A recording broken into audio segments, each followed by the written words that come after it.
Right now, there's probably a conversation replaying in your head, something you said 3 days ago, something you shouldn't have said, and you're wondering, did they notice? Do they think less of you now? Here's the truth. Your brain is lying to you, and I'm gonna show you how to shut it down in the next 5 minutes. Look, I get it. You're stuck in what I call the mental prison. You're lying in bed, and suddenly your brain decides to replay every embarrassing moment from the past decade. Or you're about to send a simple text message, and you rewrite it 17 times. Sound familiar? Here's what nobody tells you.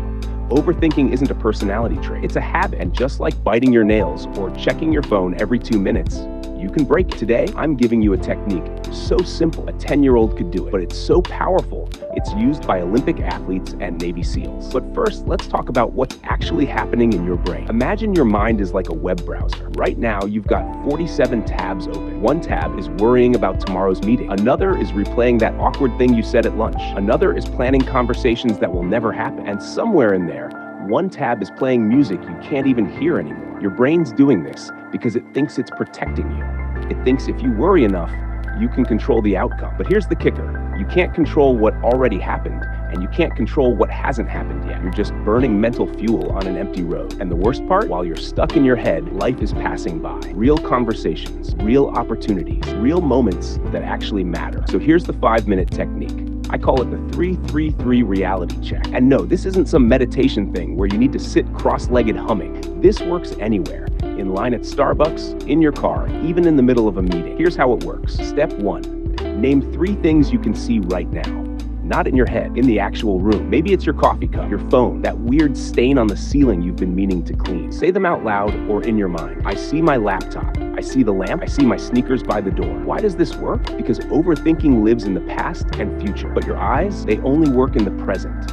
You're forcing your brain to come back to right now. Step 2. Name 3 sounds you can hear. Maybe it's the hum of your refrigerator, cars passing outside, your own breathing. Really listen, not to your thoughts, to the actual world around you. Here's what's happening. You're interrupting the thought loop. It's like when a record player gets stuck and you just need to nudge the needle. That's what you're doing to your brain. Step 3, move 3 parts of your body. Roll your shoulders, wiggle your toes, clench and unclench your fists. Physical movement breaks mental patterns. This is why people pace when they're anxious. Their body knows it needs to move to think differently. Think about this. Have you ever noticed that your best ideas come in the shower? That's not random.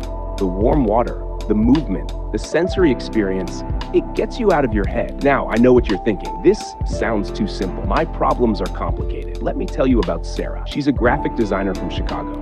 She spent 2 hours every night overthinking client emails.